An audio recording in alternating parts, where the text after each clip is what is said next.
Hi guys, in SwiftUI, how we can add a corner radius to a view component. Here I have an image, so I need to add a corner radius. If I go to add the corner radius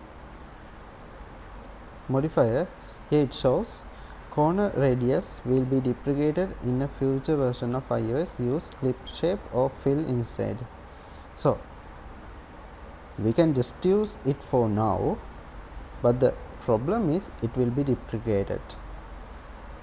So what we can do is we can go for clipShape, and for the shape we can provide something like rounded rectangle with the corner radius.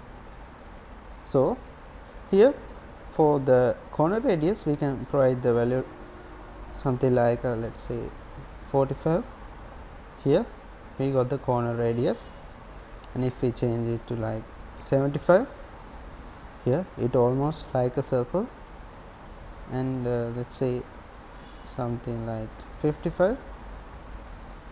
Alright, that's how we can add the corner radius to our view component in SwiftUI. Thank you very much.